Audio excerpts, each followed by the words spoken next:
Po lexojmë nga Yoga Vasishta, faqja 367. Bota lind në mendje si një nocion. Në fakt, edhe krijuesi nuk është veçse një nocion në mendje kozmike. Është pamja e botës, edhe pamja e botës është një nocion në mendje. Këto nocione fitojnë forcë në mendje duke u veshur vazhdimisht me mantelin e së vërtetës. Dhe për këtë arsye, ato lindin përsëri duke krijuar me to pamje iluzore të botës.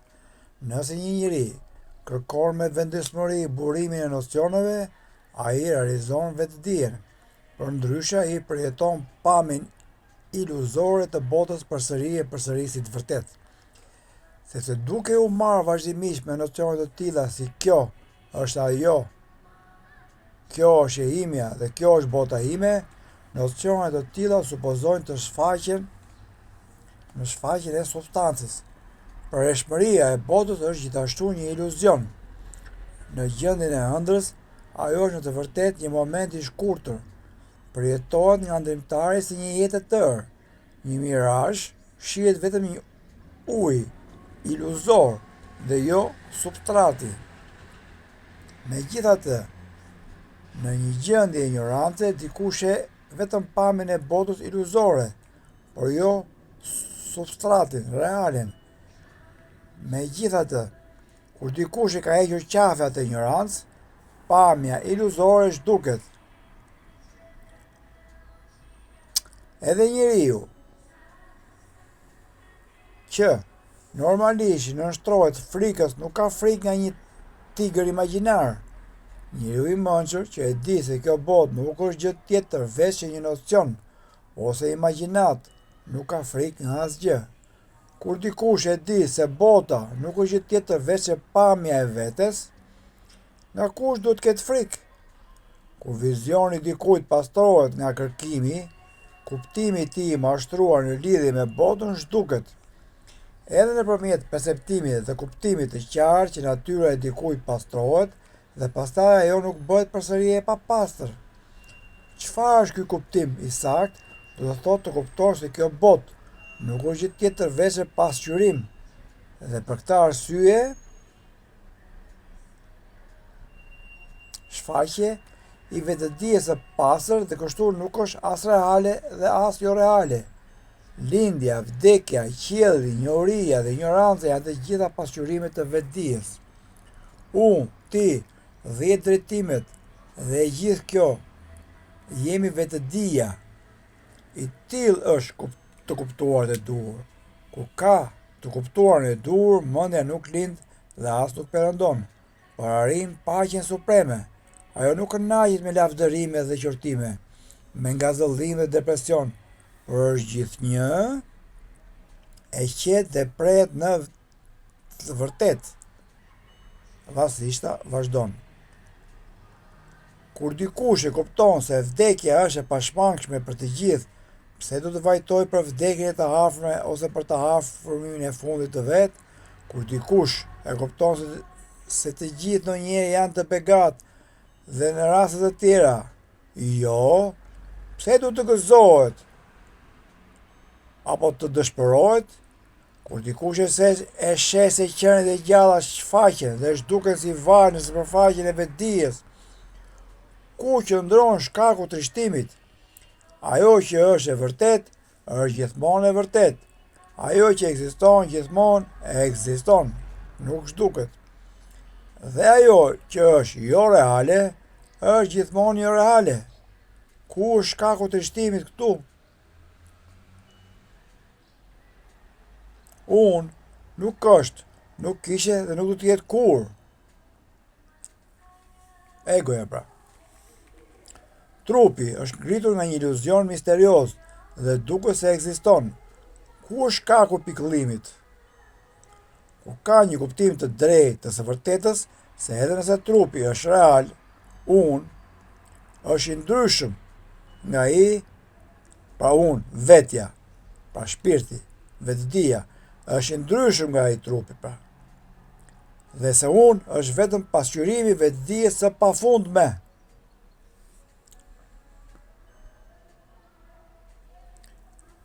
Nuk ka më pikëllim, prandaj askush nuk duhet të mbështes besimin, shpresën dhe aspiratën e dikujt në atë që është jo reale, sepse një shpresë e tillë është skllavëri, o Rama. Se vasisht apo ja shpjegon Ramës, pra, vetëdije. Jekton në këtë botë pa u shqyrë asnjë shpresë. Ajo që duhet bërë, dhe ajo që është e papërshtatshme duhet hiqet dorë. Jetoj lumtur dhe plot shaka në këtë botë pa konsiderata për të dëshirueshmen dhe të padëshirueshme. Praktikisht njësoj të dy këto. Vetëm vetëdija e pafundme ekziston kudo dhe në çdo kohë. Ajo që duket se është vetëm një pamje. Kur pamja realizohet si pamje, ajo që është realizohet. Kur kupton që kjo që duket është iluzion, atëherë kupton atë që është e vërtet. Ose kuptoje se unë nuk jam dhe këto përvoja nuk janë të mijat, pra nuk jam egoja dhe as përvojat, mendimet, dëshirat e të tjera, nuk jam unë pra këto, ose dije që unë jam gjithçka. Pra ose i dorë nga gjithçka, duke thënë që si as kjo as ajo, ose pranoje që je gjithçka, pra nuk ka, në të dyja rastet, nuk ka dy. Kështu do të jesh i lirë nga joshja e pamjes së botës. Të dyja këto qëndrime janë të mira, përveçso ato që të përshtatet. Do të shliroheni nga tërheqja dhe neveria, raga duesha, pëlqim dhe mos pëlqim. Çfarëdo që ekziston në botë, në qiell, arrihet nga ai që ka shkataruar forcat binjake të tërheqjes dhe neverisë. Pra ka dalë nga mendja edhe ka kontrolluar mendjen, si më thënë. Çfarëdo që bën njeriu ignorant, i nxitur nga këto forca, e çon atë në një pikëllim të menjëhershëm. Ai që nuk i ka përcyer këto forca, edhe nëse është i mësuar nga shkrimet e shenjta, pra në filozofi i di, por në praktik, si praktikon, atëherë është një njeri i mirë. Pra nuk është puna ti dish, puna është ti zbatosh, ti realizosh. Është njeri i mirë dhe i përçmuar. Se mund të ketë plot që recitojnë librat e shenjtë dhe librat e ditur, por në praktik janë zero. Bisedat e tij janë, më kanë grabitur një tjetër ose kam braktisur pasurinë dhe kënaqësinë. Pasuria të harit dhe miq vinë e shkojnë. I urti nuk i kërkon dhe as nuk i braktis. Ai që ka një fillim dhe një fund nuk është i denjë për vëmendjen e të urtit. Në këtë botë dikush prodhon diçka si një bij dhe një tjetër si një dhëndër.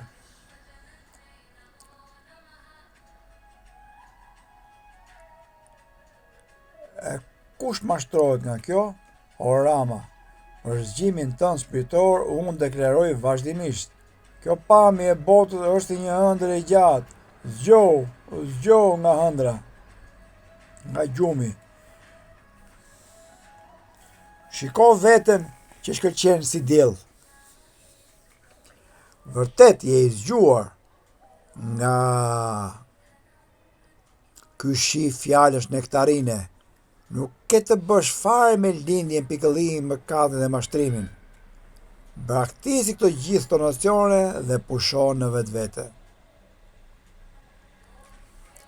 Vasishta, i cili pa pritmas esht, kur zbuloi se Rama ishte zhytur plotësisht në vetvete, rifilloi diskutimin e tij pas një intervali dhe pasi Rama ishte kthyer në vetëdije normale. O Rama, je zgjuar plotësisht dhe ke fituar vetëdije. Qëndro për gjithmonë në këtë gjendje të lartë, mos u përfshi në këtë pamje botërore. Kjo rrotë e pamjes së botës, rrota e lindjes dhe e vdekjes, si të gjithë gjërave, ka ide mendime ose nocione për qendrën e saj, ku këto ndalen, edhe pamja e botës ndalet. Nëse dikush përdor vullnetin e tij për të ndaluar rrotën, ajo vazhdon të rrotullohet nëse përqendrimet e shkaktuar nga mendimet nuk ndalen. Prandaj duhet të frenohet qendra, mendimet dhe nocionet, duke i drejtuar vetmohimeve supreme, forcës mençurisë dhe logjikës së shëndosh. Ajo që nuk arrihet me një veprim të tillë të bashkërenduar, nuk arrihet me asnjë mjet tjetër. Prandaj duhet të braktisë varësinë e rreme nga ndërhyrja hyjnore, e cila në fakt është krijimi i mendjes së papjekur fëminore. Dhe me përpjekje të mëdha duhet të fitojmë kontroll mbi mendjen. Kjo shfaqje botërore filloi me forcën mendore të krijuesit, por është e rreme. Në të enden, këto trupa të lindur nga karakteristikat dhe tyrohet të elementëve të ndryshëm. Prandaj nuk duhet të mendojmë më kurrë për idenë se trupi ekziston dhe kënaqësia dhe dhimbja janë gjendje faktike. Njeriu ignorant që mendon se po vuan dhe fytyra e të cilit rrjedh vazhdimisht me lot është më i keq se një pikturë ose një statuj, sepse kjo e fundit është e lirë nga përvoja e pikëllimit. As statuja nuk është nënshtruar ndaj sëmundjeve dhe vdekjes. Statuja shkatërrohet vetëm kur dikush e shkatërron, por trupi i njeriut është sigurisht i dënuar të vdesë. Nëse statuja është e mbrojtur dhe ruajtur mirë, ajo zgjat shumë kohë në gjendje të mirë. Por edhe kur mbrohet dhe ruhet mirë, trupi i njeriut kalbet nga dita në ditë dhe nuk mbetet në gjendje të mirë. Prandaj statuja është më mirë se trupi i krijuar nga mendimet dhe nocionet. Kush do ta ushqejë ndonjë shpresë të bazuar në një trup të tillë njerëzor? Trupi është më i keq edhe se trupi për të cilin ëndron dikush. Trupi i ëndrës është krijuar nga një nocion jetë shkurtër, ëndra, dhe për këtë arsye nuk i nënshtrohet pikëllimit i gjatë. Por trupi i zgjuar është produkti i ideve dhe nocioneve të gjata. Për këtë arsye torturohet nga pikëllimi i gjatë për një kohë të gjatë. Pavarësisht nëse mendoni se trupi është real apo jo real, është e sigurt se ai është produkt i mendimeve dhe nocioneve. Prandaj, nuk ka pse të ketë idhërim në lidhje me të. Ashtu si kur një statuj thyet, asnjë jetë nuk humbet. Kur trupi lindur nga mendimet dhe nocionet vdes, asgjë nuk humbet. Është si humbja e hënës së dytë kur dikush shërohet nga diplomia. Kur ke probleme me sy, të duken dy hëna. Kur rregullon syt, shikon një hënë, hëna tjetër zhduket. Vdekja e cila është vetja e cila është vetëdije e pafundme, nuk vdes dhe nuk pëson ndonjë ndryshim. Vasishta vazhdon. Orama, një burr që hipër në karuselin e sheh botën duke rrotulluar në drejtim të kundërt. Megjithatë, burri duke rrotulluar në ignorancë mendon se bota dhe trupi rrotullohen. Megjithatë, heroi shpirtëror duhet ta refuzojë këtë. Ky trup është produkt i mendimeve dhe nocioneve të zhvilluar nga një mendje ignorante. Krijimi i ignorancës është i rrem. Prandaj, edhe nëse trupi duket se është aktiv dhe bën të gjithë llojet e veprimeve, ai është prapë jo real. Ashtu si zjarri për imagjinar në një litar është përgjithmonë jo real. Ajo që bëhet nga një objekt inert nuk bëhet prej tij. Megjithatë, duket se bën. Trupi nuk bën gjë. Asgjë. Trupi inert nuk ushqen asnjë dëshirë për të motivuar veprimet e tij. Dhe vetja, e cila është vetëdia e pafundme, nuk ka asnjë dëshirë të tillë.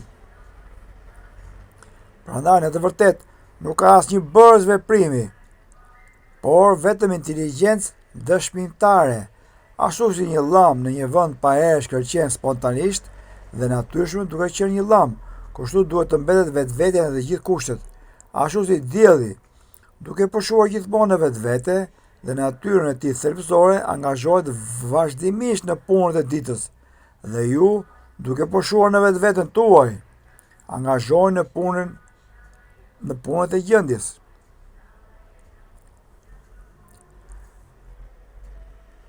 Pasi të ketë lindur ideja e mashtruar se trupi i rem është një realitet, atëherë si një fantazm. Pra, pasi ketë lindur ideja e mashtruar se ky trup i rem është një realitet, atëherë si një fantazm e imagjinuar nga një djalë i vogël, lind goblini i egoshencës ose mendjes. Kjo mendje ose egoshencë e reme, më pas gjëmon me zë të lartë në një mënyrë të tillë që edhe njerëz të mëdhenj të friksohen prej saj.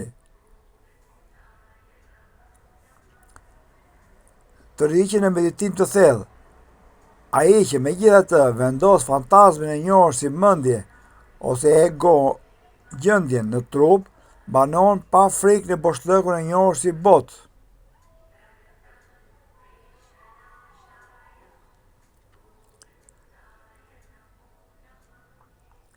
Është e çuditshme që edhe tani njerëzit jetojnë duke konsideruar veten si trupin e krijuar nga fantazma iluzore e njohur si mendje. Ata që vdesin, ndërsa janë ende në kapin e fantazmës së njohur si mendje, inteligjenca e tyre është ignorancë. Ai që i beson shtëpisë së përdjekur nga fantazma e njohur si mendje dhe jeton në të është një goblim. Dhe ai është në të vërtetë i mashtruar, sepse ajo shtëpi, trupi pra, është e përkohshme dhe e paqëndrueshme. Prandaj o Rama, hiq dorë nga ky nënshtrim ndaj fantazmës së njohur si ego. Dhe pusho në vetvete pa menduar dy herë për egon. Ata që janë në ndikimin e ligë të fantazmës së njohur si ego, janë të mashtruar dhe në fakt nuk kanë as miq as të afërm. Një vepër e bërë me inteligjencën e mposhtur nga egoizmi është ermuese dhe jep frutin e vdekjes.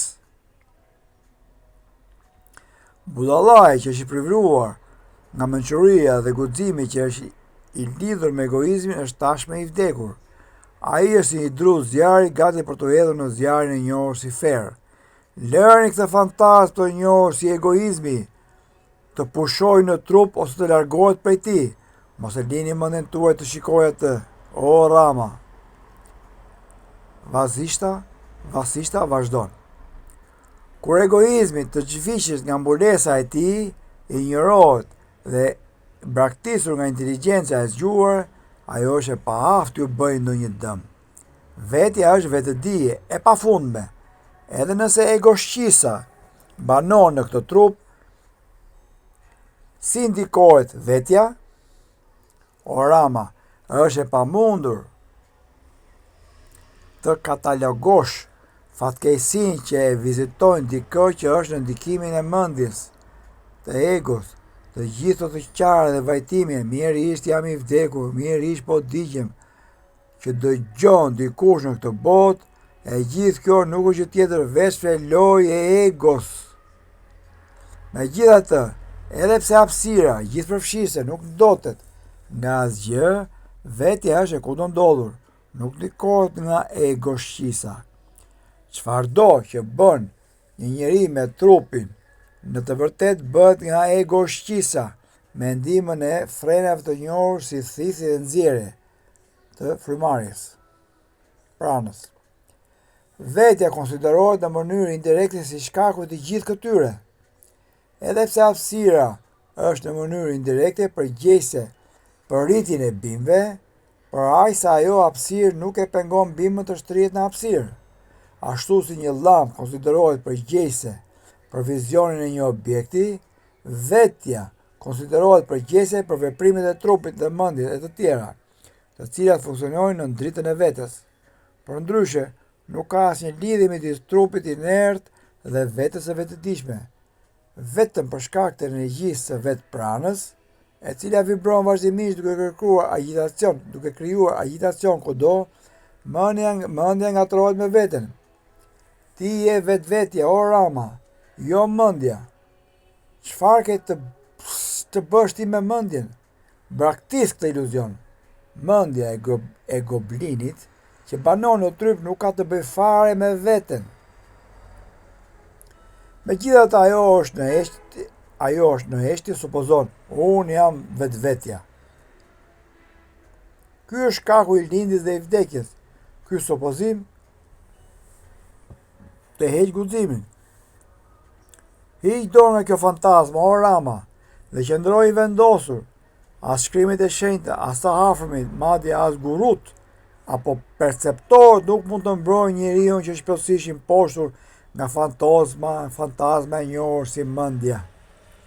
Nga ana tjetër, nëse dikush e ka varrosur këtë fantazm, guruja, shkrimet e shenjta dhe të afërt mund ta ndihmojnë lehtësisht, ashtu siç dikush mund të shpëtojë lehtësisht nga një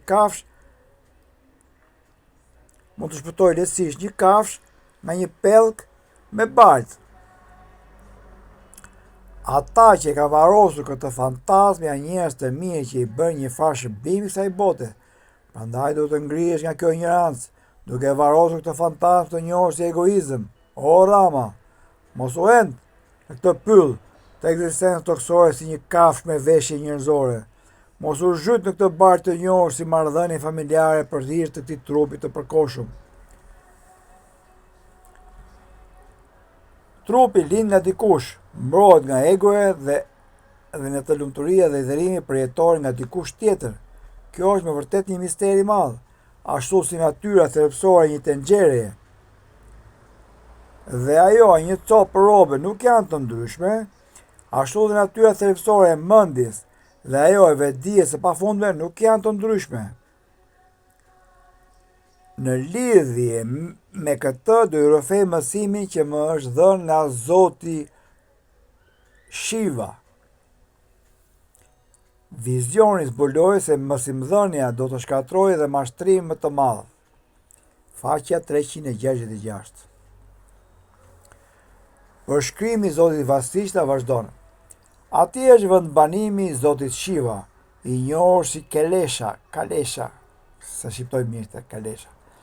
Jetova atje për sa kohë, duke adhuruar Zotin Shiva dhe duke praktikuar masa shtrënguese. Isha rrethuar nga të urtët e përsosur, në shoqërinë e të cilëve diskutoja të vërtetat e shkrimeve të shenjta. Një mbrëmje ishe i angazhuar në adhurimin e Zotit Shiva, e gjithë atmosfera ishte mbushur me paqe dhe heshtje.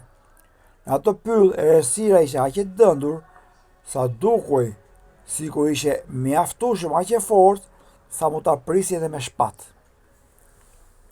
Në këtë kohë, pash një dritë të madhe në pyll.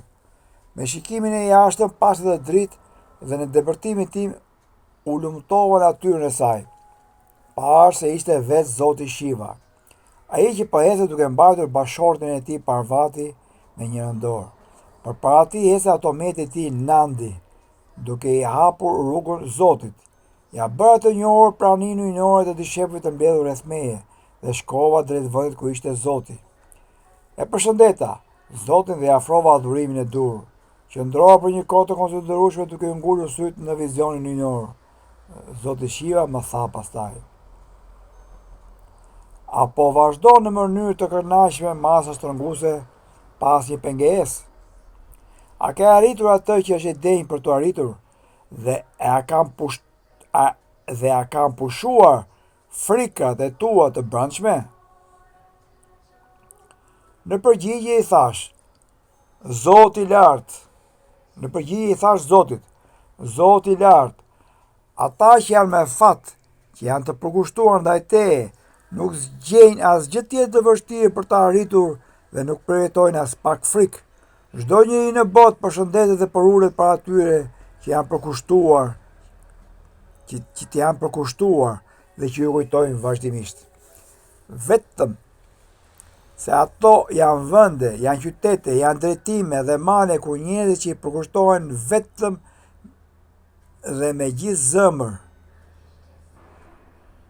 për ty që banon, Kujtimi yt është fryti i meriteve të fituara të rinjtjet e kaluara dhe është gjithashtu garancia e një bekimi edhe më të madh në të ardhmen. Kujtimi yt i vazhdueshëm, o Zot, është si një hen me nektar dhe është dera e hapur për gjithmonë drejt çlirimit. O Zot, duke veshur xhevahirin e shmuar dhe shndritjen të kujtimit tënd, unë kam shkelur në këmbë të gjitha fatkeqësitë që përndryshe mund të mundonin të ardhmen. O Zot, me gjithë semenin tënd kam arritur gjendjen e vetvetes, vetëm ato meritojnë të merren në konsiderats si vende, qytete e tjera ku banojnë besimtarët e Zotit. Në film mezi pres të di më shumë për një gjë. Ju lutem, më ndriçoni. Cila është metoda e adhurimit të Zotit që shkatërron të gjithë mëkatet dhe nxit çdo të mirë? Zoti tha: a e dini kush është Zoti? Zoti nuk është Vishnu, as Shiva, as Brahma, as Hera, as Dielli, apo Perëndia, as unë as ti, as Lakshmi dhe as mendja e intelekti. Zoti është pa formë dhe i pandar, jo në objekte. Ajo shkëlqim, devanam, nuk është bërë dhe nuk ka as fillim, as fund. Njihet si Zot Deva, ose Zoti Shiva, që është vetëdia e pastër. Vetëm ai duhet adhuruar dhe vetëm ai është gjithçka. Nëse dikush nuk është në gjendje të adhurojë këtë Shiva, këtë vetëdije, atëherë ai inkurajohet të adhurojë formën. Kjo e fundit, forma, jep rezultate të kufizuara, por e para dhuron lumturinë të pafundme. Ai që injoron të pakufizuarën dhe i përkushtohet të kufizuarës, braktis një kopsh kënaqësie dhe kërkon shkuren me gjëmba.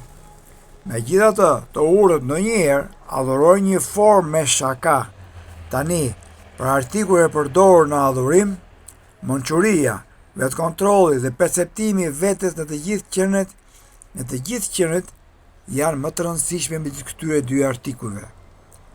Vetëm vetja është Zoti Shiva, i cili është i denjë të adhurohet në çdo kohë me lulet e mençurisë. E pjeta Zotit të vasishta. Të lutem, më trego se si kjo botë shndrohet në vetëdije të pastër dhe gjithashtu si shfaqet kjo vetëdije e pastër si shpirt individual, si Jiva dhe gjëra të tjera. Zoti Shiva vazhdoi: në të vërtetë, vetëm ajo, vetëdija e pafundme, e cila ekziston vetëm edhe pas përbërjes kozmike, ekziston edhe tani, krejtësisht e zhveshur nga objektiviteti. Konceptet dhe nocionet që ndriçohen nga vetëdija brenda vetes kërcejnë si ky krijim, për shkak të lëvizjes së energjisë brenda vetëdijes. Pikërisht ashtu siç lindin hëndrat gjatë gjumit, por ndryshe është krejtësisht e pamundur që një objekt perceptimi të ekzistojë jashtë vetëdijes së pafundme të kudo ndodhur. Të gjitha këto male, e gjithë bota, qielli, vetja, Jiva, shpirti ose individualiteti dhe të gjithë elementet nga të cilët përbëhet kjo botë, të gjitha këto nuk janë gjë tjetër vetëse vetëdije e pastër. Përpara të ashoqëruar krijim, kur ekziston vetëm kjo vetëdije e pastër, ku ishin të gjitha këto, qielli dhe tjera, hapësira, eteri, akasha, hapësira supreme ose pafundme, hapësira absolute, janë thjesht fjalë dhe tregojnë të njëjtën të vërtet, njësoj si sinonimet, edhe pse dualiteti i përjetuar në ëndër është iluzor, dualiteti në kuptuar në krijimin e botës është iluzor. Edhe pse objektet duket se ekzistojnë dhe funksionojnë në botën e brendshme të vetëdijes në një ëndër, Objektet dukues ekzistojnë dhe funksionojnë në botën e jashtme të vetëdijes gjatë gjendjes së zgjimit. Ndodh rishtasi në të dyja këto gjendje. Ashtu si vetëdija është vetëm realiteti i gjendjes së ëndrrës, pra në ëndër vetëm vetëdija ekziston, në ëndër nuk ekziston, edhe vetëm vetëdija është substanca në gjendjen e zgjimit. Pra si zgjimi dhe ëndra janë ëndra, iluzione. Ky është Zoti. Kjo është e vërteta supreme që ti je, që unë jam dhe kjo është gjithçka. Zoti vazhdoi. Adhurimi atij Zotit është adhurimi vërtet dhe me anë të atij adhurimi arrihet gjithçka. Ai është i pandar dhe i pandashëm, i padyfish dhe jo i formuar ose i krijuar nga aktiviteti. Ai nuk arrihet nga përpjekjet e jashtme. Adhurimi i tij është burimi i gëzimit. Adhurimi i jashtëm i një forme është përcaktuar vetëm për ata inteligjentë të cilëve nuk është zgjuar dhe që janë përpjekur si djemtë e vegjël, janë të papjekur si ato fëmijët. Kur dikush nuk ka vetë kontroll e të tjera, ai përdor lulin e adhurim. Një adhurim i tillë është i kot, ashtu siç është i kot adhurimi vetë në një formë të jashtme. Megjithatë, këta besimtarë të papjekur marrin kënaqësi duke adhuruar një objekt të krijuar nga vetë ata. Ata madje mund të fitojnë shpërblime të pavlefshme nga një adhurim i tillë. Tani do t'ju përshkruaj mënyrën e adhurimit të përshtatshme për njerëz të ndriçuar si ju. Zoti i denj për t'u adhuruar është me të vërtetë ai që mbështet të gjithë krijimin, që është përtej mendimit dhe përshkrimit, që është përtej koncepteve madje edhe të gjithës dhe të rësisë kolektive. Vetëm atij i referohemi si Zot, që është i pandar dhe i pandashëm nga hapësira dhe koha, drita e të cilin ndriçon të gjithë objektet, që është vetëdije e pastër dhe absolute. Ai është ajo inteligjencë që është përtej të gjithë pjesëve të saj, që është e fshehur në gjithçka që është qenie në gjithçka që është, dhe që i heq të gjithave që janë qerët e tyre, domethënë që mbulon të vërtetën. Ky Brahman, Perëndi, është në mes të qenieve dhe mos qenievës. Është Zoti dhe vërteta që tregohet si Om. Ekziston kudo si esenca një bime. Ajo vetëdije e pastër që është tek ju, tek unë dhe vetëm në të gjithë perëndit dhe perëndeshat është Zoti. I shenjtë. Edhe perëndit e tjerë të pajisur me formë nuk janë me të vërtetë asgjë tjetër veçse kjo vetëdije e pastër. I gjithë universi është vetëm kjo vetëdije e pastër. Ky është Zoti. Ajo e gjitha që jam unë. Gjithçka arrihet prej tij dhe nëpërmjet tij. Ai Zot nuk është larg nga askusht, o i shenjtë. As nuk është i vështirë për t'u arritur. Ai është i ulur për gjithmonë në trup dhe është kudo si hapësira. Ai bën gjithçka, mban gjithçka së bashku, ecë me frym, njeh çdo gjymtyr të trupit. Ai është drita në të cilën funksionojnë të gjithë këto gjymtyr dhe zhvillohen të gjitha aktivitetet e ndryshme. Ai banon në shpellën e zemrës së dikujt. Ai te kalon mendjen dhe 5 shiset e njohjes. Prandaj nuk mund të kuptohet dhe as të përshkruhet dot prej tyre. Megjithatë, për qëllime udhëzime ai tregohet si vetëdije. Prandaj, megjithse duket sikur ai bën gjithçka, ai nuk bën asgjë. Kjo vetëdije është i pastër dhe në duke angazhohet në aktivitetet e botës në të njëjtën bazë siç bën pranvera në nërëzimin e pemëve. Faqja 369. Zoti Shiva vazhdoi. Diku kjo vetëdije funksionon si një hapësirë, diku si shpirt, diku si veprim, diku si substancë, e kështu me radhë, por pa pasur ndërmend ta bëj këtë. Edhe të gjithë oqeanet e ndryshëm nuk janë veçse një masë e pandashme uji, kjo vetëdije, megjithëse e përshkruar në mënyra të ndryshme, është veçse një masë kozmike e vetëdijes. në trupin i cili është një lotus është zambak që rinë ujë që nuk preket, është e njëjta vetdije që thith provojnë, e cila është si mjalti i mbledhur nga mendja e shqetësuar, e cila është si bleta. Në këto univers, të gjithë këto qenie të ndryshme, perëndit, demonët, malet, oqeanet dhe kështu me radhë, rrjedhin brenda kësaj vetdije të pafundme, ashtu si vorbullat që shfaqen në oqean. Edhe rrota e ignorancës, e cila bën që rrota e jetës dhe vdekjes të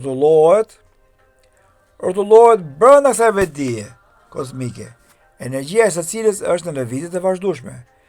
Është vetdija në formën e vishnut me 4 krah që shkatroi demonët. Është një histori e pajisur me ylberin shuan nxehtësinë që ngrihet nga toka. Është vetëm vetdija që merr formën e Shivës dhe Parvatit, të Brahmës, krijuesit dhe të qenieve të tjera të shumta. Kjo vetdije është si një pasqyrë që mban një pasqyrim brenda vetes, si të thuash, pa i nënshtruar asnjë modifikimi prej saj. Pa ju nënshtruar asnjë modifikimi në vetvete. Kjo vetdije shfaq si të gjitha këto qenie të panumërta në këtë univers. Vetdija e pafundme është si një bimë zvarrise, është spërkatur me tendenca latente të shpirtave të panumërt. Dëshirat janë si sythat. Krijimet e kaluar janë filamentet. Qenie e ndjeshme dhe pandjeshme janë pjesë e bimëzimit zvaritus. Njëra duket si shumë, por nuk është bërë shumë. Pra, si ajo bima që shpërndahet gjithandej duket si lule, gjethe, rrënjë të tjera, duket si shumë bimë, shpërndahet, hap përsëri, por është e njëjta. Kështu duket dhe universi. Por gjithçka vetdije, gjithçka perëndi. Është nëpërmjet kësaj vetdije të pafundme që e gjithë kjo mendohet, shprehet dhe bëhet. Është vetëm vetdije e pafundme që shkëlqen si dielli. Është vetdije e pafundme që shfaqet si trupa, që në fakt janë inerte dhe që vijnë në kontakt me njëri tjetrin dhe nxjerrin përvoja të ndryshme. Kjo vetdije është si tajfuni, që është i padukshëm në vetvete, por në të cilin grimzët e rërë dhe plurin ngrihen dhe kërcejnë sikur kërcejnë vetë. Kjo vetdije hedh një hije në vetvete, si të thuash, dhe kjo konsiderohet si tamas ose inerci.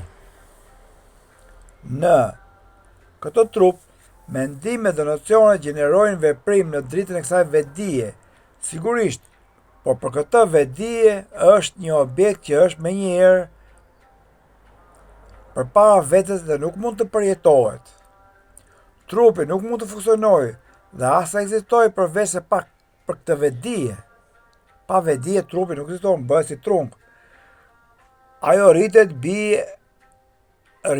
bie, ha, kjo vetdije krijon dhe mirëmban të gjithë qenet e lëvizshme dhe të palëvizshme në univers. Vetëm vetdija e pafundme ekziston, asgjë tjetër nuk ekziston. Vetëm vetdija është lindur në vetdije. Vasishta vazhdon. Atëherë pyet Zotin Shiva, nëse kjo vetdije është e kundondodhur, si atëherë bëhet dikush i pavetdijshëm dhe inert në këtë botë?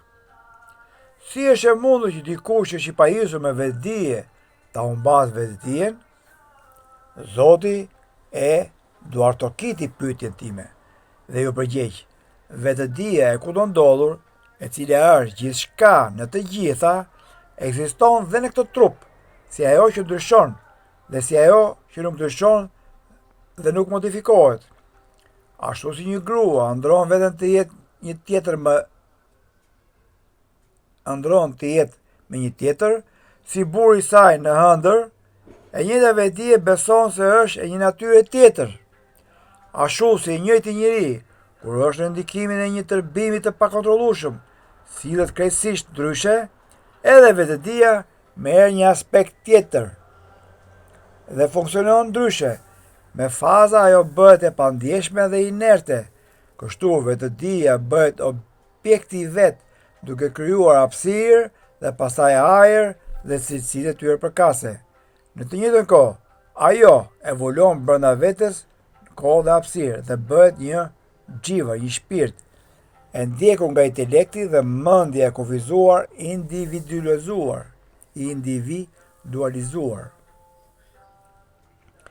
Nga kjo lindje, pamja ciklike e botës dhe nocioneve si unë jam i paprekshëm e të tjera. Vetvedia e pafundme bëhet kështu në duke inerte, ashtu si uji bëhet kristal.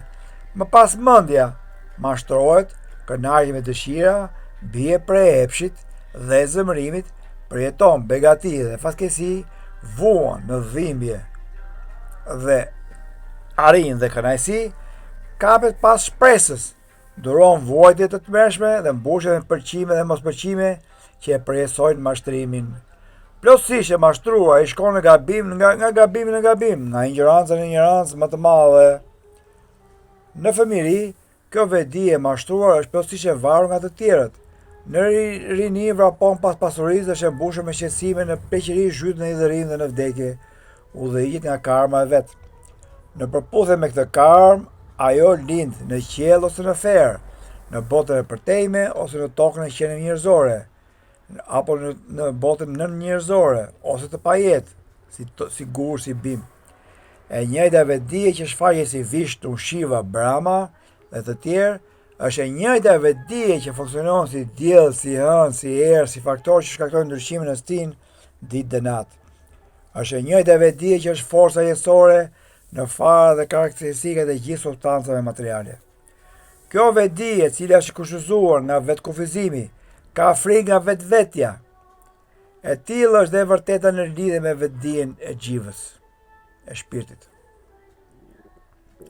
Është gjithashtu i njohur si karmatma. Vetja është e kapur në rrotën e veprimit dhe reagimit.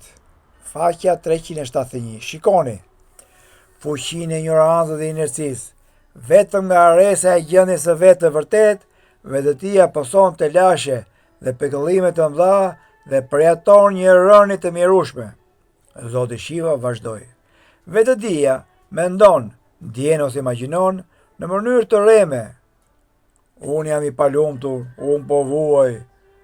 Ashtu si një grua e çmendur, unë të mendoj se është e mirë. Ashtu si dikush që nuk është i vdekur, vajton me zë të lartë, mirisht jam i vdekur. Edhe kur nuk është i humbur qanë, mirisht jam i humbur. Për shkak të kuptuarit, të çoroditur. Po kështu, vetëdia e imagjinon në mënyrë të gabuar se është e mjerueshme, e kufizuar. Një imagjinat e tillë është iracionale dhe e pabazuar, për shkak të supozimit të rrem të egoshencës. Vetëdia mendon se pamja e botës është me të vërtetë reale. Është vetëm mendja shkaku rrënjësor i përjetimit të botës, sikur të ishte reale, por nuk mund të konsiderohet vërtet si një shkak i tillë, pasi nuk mund të ketë mendje tjetër përveç vetëdijes së pastër. Kështu, nëse kuptohet se vetë mendja perceptuese është jo reale, atëherë është e qartë se edhe bota e perceptuar është jo reale. Ashtu, siç nuk ka vaj në një shkëmb, në vetëdijen e pastër, diversiteti i shikimit, shikuesit dhe skenës, ose i vepruesit, aktit dhe veprimit, ose i njohuesit, njohurisë dhe të njohurit, nuk ekziston. Në mënyrë të ngjashme dallimi midis unë dhe ti është imagjinar. Dallimi midis njëshit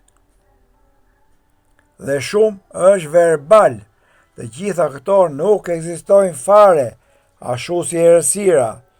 Nuk ekziston në diell të kundërtat.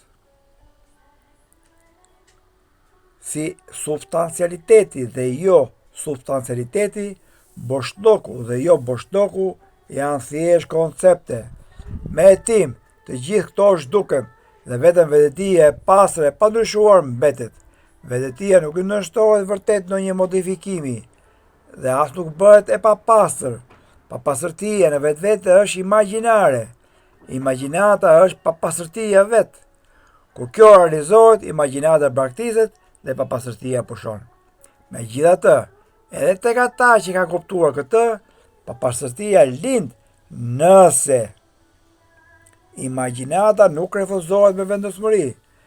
Me vetëpërpjekje, kjo imagjinat mund të refuzohet lehtësisht. Nëse dikush mund të hedhë një copë kasht, me të njëjtin lehtësi mund të hedhë edhe të tre botët. Çfarë është ajo që nuk mund të arrihet me vetëpërpjekje? Çdo gjë mund të arrihet. Kjo vetëdije e pafundme, e cila është e pamodifikuar dhe jo e dyfisht, mund të realizohet nga dikush në dritën e brendshme të ndryshme të vetvetes së vetme. Është e pastër dhe e përjetshme, është gjithmonë e pranishme dhe pa mendje, është e pandryshuar, e panjollosur, është e të gjithë objektet. Në fakt, është vetëdije e palëvizshme që ekziston sikur të jetë dëshmimtare e të gjithëve. Ashtu si drita shkëlqen, por shkëlqimi nuk është veprimi i saj. Ndërsa e pastër kjo vetëdije shfaqet të jetë e njollosur në materialin inerte që është energjia jo inerte. Pra duket sikur është e njollosur, por vetëdija nuk preket. Është kudo ndodhur, e pandashme, që përbën gjithçka. Faqja 372. Kjo vetëdije e pafundme, e cila është e lirë nga konceptet dhe jashtëzakonisht delikate, e njeh veten në arresën e vetes, kjo vetëdije argëton mendime dhe përjeton perceptime, megjithëse gjithë kjo është e mundur për shkak të vetë natyrës së vetëdijes së pafundme. Pra është vetëdia që ne harrojmë vetëdijen dhe krijojmë këtë. Pra pa vetëdijen asgjë s'ka. Thjesht ndryshon format. Ashtu, këtë po e them nga vetja, kam lexuar diku tjetër, boshliku bëhet ajër, ajri bëhet havull, havulli bëhet ujë, ujë bëhet akull. Ndryshojnë format, po boshliku nuk ndryshon të këto. Ndryshon akulli, bëhet ujë prap, avull, avullon, por vetëdia nuk ndryshon. Ashtu si ai që është në gjumë dhe gjithashtu zgjuar nga brenda, Zoti vazhdon pra Zoti Shiva, me anë të identifikimit me objektin e vet, vetëdia duhet të redukton veten në gjendjen e të menduarit ose të shqetësimit. Pra vetëdia vet me anë të mendit mendon këto objektet dhe e kufizon veten te këto objektet. Sipas asaj që mendon, shqetësohet, gëzohet. Ashtu si ari i papastër,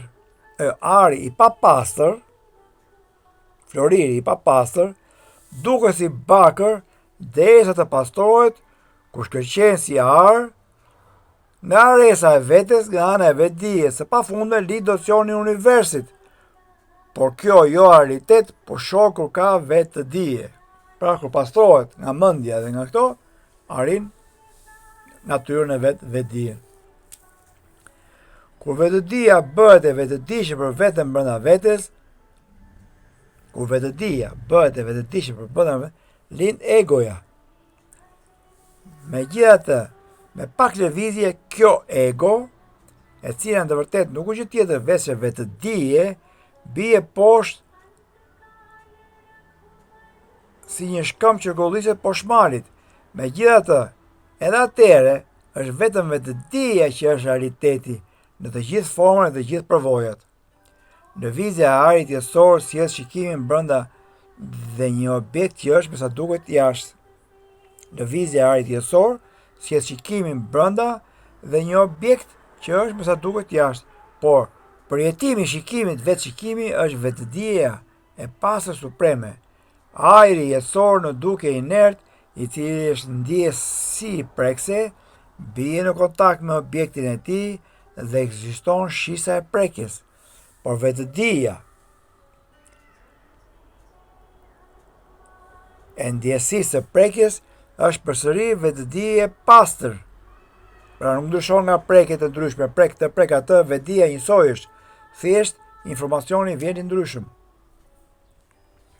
Në të njëjtën mënyrë, është ajri jetësor prana që mundson hundës të nuas aromat të cilat janë modifikimit të së njëjtës energji. Ndërsa vetëdija e aromës është vetëdije e pastër. Nëse mendja nuk është e lidhur me shisën e dëgjimit, asnjë dëgjim nuk është i mundur. Shpesh na flasin ne nuk dëgjojmë, se kemi mendjen.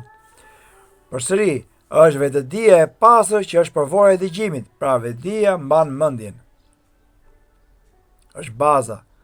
Veprimi buron nga mendimi, mendimi është funksioni i mendjes, mendja është vetëdia e kushtozuar, por vetëdia vetë është e pa kushtozuar. Universi është vetëm një reflektim në vetëdije, si peisazhi i reflektuar në një top kristali, por vetëdia nuk kushtozohet nga një reflektim i tillë. Zhiva është mjeti i vetëdijes. Egoshqisa është mjeti i xhivës. Inteligjenca e egoshqisës. Mendja e inteligjencës. Prana e mendjes, shqiset e prana. Trupi shqisave dhe lëvizja është mjeti i trupit. Një lëvizje e tillë është karma, sepse prana është mjeti i lëvizjes për mendjen, aty ku e merr prana, shkon dhe mendja. Por kur mendja bashkohet me zemrën shpirtërore, prana nuk lëviz. Dhe nëse prana nuk lëviz, mendja arrin një gjendje qetësuese. Aty ku shkon prana, mendja e ndek atë, ashtu si kaloshi shkon aty ku shkon mjeti. Pasqyrimi i vetëdijes brenda vetes njihet si purushatka. Vetëm mendja është purushatka. Megjithse të tjerë kanë përshkruar atë në mënyrë më të hollësishme si të përbërë nga 5 elementet: instrumenti i brendshëm, mendja, budi, intelekti, egoshqisa, memoria, prana, organet e veprimit, shqisat, ignoranca, dëshira dhe karma ose veprimi. Njihet gjithashtu si linga sarira, trupi delikat. Pra dhe trupi delikat njihet si pjesë e mendjes, trupi astral. Megjithse të gjitha këto linden në vetëdije, ekziston në vetëdije dhe tretën në vetëdije, vetëm ajo vetëdije është realiteti. Zoti tha, po për mendjen dhe pranën, trupi është një masë inerte. Ashtu që një copekur lëviz në praninë e një magneti, po ashtu edhe xhiva, shpirti lëviz në vetë praninë e vetëdijes, e cila është e pafundme dhe kundëndodhur. Trupi është inert dhe i varur, ai është i bërë të funksionojë nga vetëdia e cila beson se është ngjashme me ajrin jetësor prana. Kështu është karma vetja, aktive, karmatmatma, që mban trupin në lëvizje, megjithatë është vetja supreme që ka përcaktuar si mendjen ashtu edhe pranën, nxitset e jetës së trup.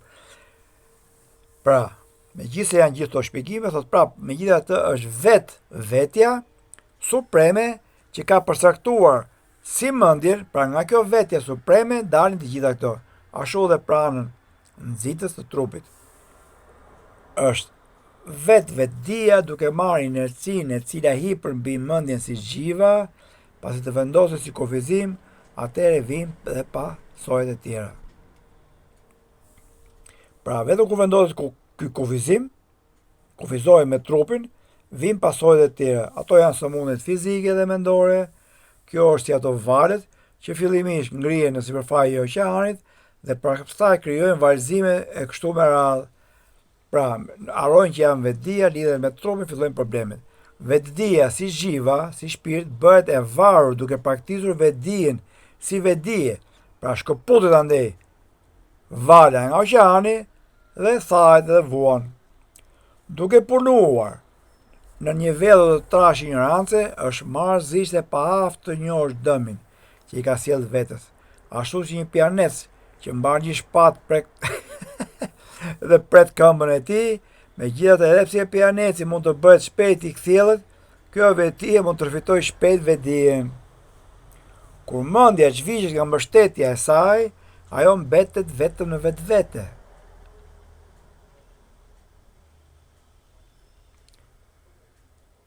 Kur trupi delikat çlirohet nga të gjithë mbështetëset e saj, ajo arrin në gjendjen e qetësie dhe bie në gjendjen e palëvizshme. Kur vetëdia për shkak të objektivizimit mashtrohet, tendencat latente psikologjike bëhen aktive, duke u identifikuar me këto, vetëdia harron natyrën e saj thelbësore. Kur lotusi i zemrës shpaloset, funksionon, kur ky lotus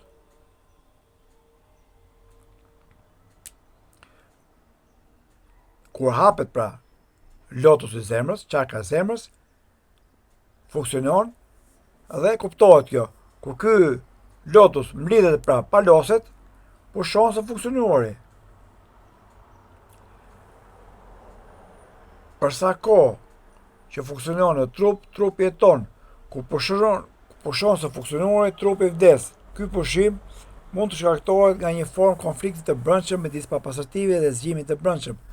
Nëse sapsarat, vasanët, memorit ose tendencat e pastra mbushin zemrën e dikujt, të gjithë konfliktet pushojnë dhe ka harmoni, çlirim dhe idhësi. Pra nëse to memorit tona ose tendencat e pastra e mbushin zemrën e dikujt, bie në zemër, pra nuk janë më përjashtë për të ndjekur këto dëshirat, po të gjithë dëshirat shkojnë në zemër, të rriqen, të gjithë konfliktet pushojnë dhe ka harmoni, çlirim dhe idhësi.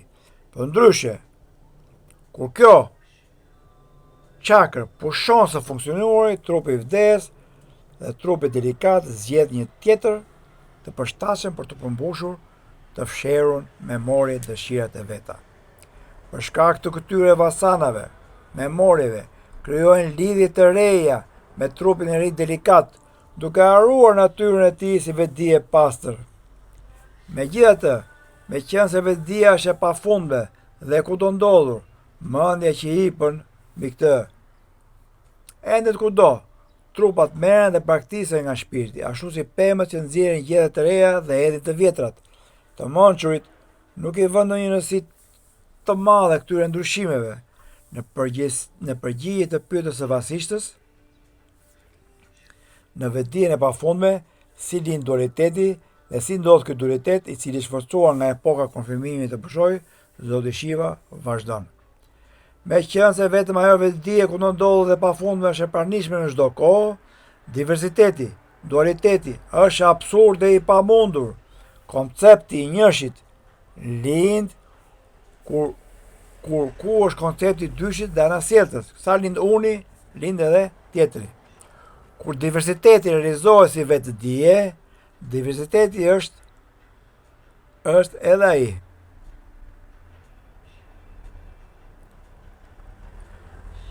Shkaku dhe pasojë janë në thelbin e tyre. Ky thelb është i pandashëm, duke qenë objekt në vete, vetdija është gjithmonë vetdije. Modifikimi nuk ka një tjetër veç se mendime të kota, të poshtë,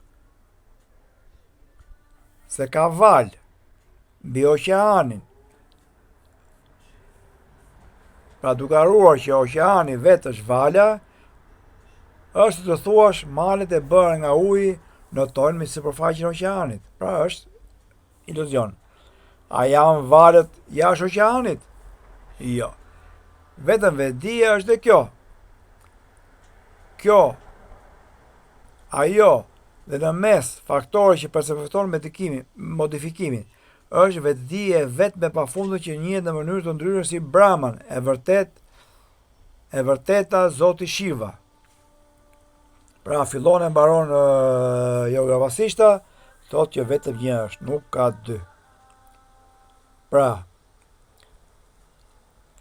të gjitha këto emra, Brahma, Zoti Shiva, Boshliku, Vetja, Supreme, ajo që është përtej të gjithë tyre formave dhe emrave dhe gjendjeve të vetdijes, është ajo Vetja Supreme, ajo që tregohet nga uni pastër, kjo nuk është për të përshkruar me fjalë, ajo perceptohet këtu është në vetveten e pandashme. Kur kjo vetdije e investon vetëm me një vizion dytësor, gjithashtu si të mësuarit e vedik, thot. Atëre ajo percepton dualitetin. Kur kjo vetdije e investon vetëm në një vizion dytësor, shikoni tjetër, atëre kjo shfaqet dualiteti. Është i kufizuar nga imagjinata e saj ignorante. Nuk e shikon dot që është një, po është i kufizuar nga kjo ignorancë dhe i duken si shumë. Kjo imagjinat lind substancëshërisht dhe përvoja e objektive lind nga konfirmimi i realitetit të atij objekti. Egoja. Egoja fiton besimin më pas dhe vendos forcohet më shumë. duke marrë rolin kryerësit të veprimeve dhe përjetuesit të përvojave të tjera. Pra ego kujton se bën ajo dhe si rrjedhim vuan ato të mira dhe të këqija përvojat. Kështu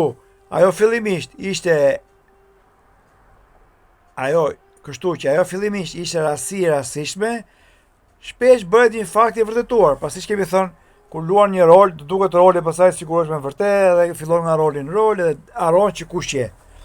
Besimi në ekzistencën e goblinit e krijon atë, besimi në dualitet, diversitet e vendos atë. Kur qenia jo duale njihet, dualiteti zhduket me njëherë. Pra kur njeh vetveten, atëre nuk ka më dy. Besimi ose imagjinata i dha jetë diversitetit. Kur besim praktiset, diversiteti zhduket. Mendimi, imagjinata ose besimi sjellin trishtim. Praktisja e një mendimi të tillë nuk është e dhimbshme, është ushqyerja e këtyre mendimeve dhe besimeve që kanë sjellë të trishtim. Dhe kjo përfundon duke mos ushtruar më ato mendime dhe besime. E ku është vështirësia në këtë? Me hiq dorë nga këto. Të gjithë mendimet dhe besimet çojnë në trishtim, ndërsa asnjë mendim dhe mos besim është i lumtur. Kur s'ke mendime dhe s'ke më as mos besime, je në lumturi të pastër. Prandaj mendimin e zjarrit të mençurisë, avulloni ujërat e besimeve tuaja. Dhe bëhuni i qetë, të lumtur në mënyrë supreme. Shikoni vetëdijen e vetëve të pafundme. Vetëm përsa kohë që mbreti haron faktin unë jam mbret, ai është i mirë. Pasi ta rifitoj këtë njohuri, ai pikëllim zhduket. Pra, e ka kuptimin që kur kuptojmë që jemi vetdia, vetëm atëherë zhduken vuajtjet. Ashtu si pas stinës së shqirave, kur perëndon stina e dimrit, qielli nuk është në gjendje të mbledh re për të mbuluar veten, sa po të realizohet vetdia e pafundme, rreth e ignorancës zhduken përgjithmonë. Shumë e bukur. Zoti Shiva vazhdon. Kështu, ekziston universiteti si real dhe jo real. Hyjnore, duke qenë lirë nga dualiteti i bashkon ato, i tejkalon ato dhe për këtë arsye është të dyja. Vetëdia e dukshme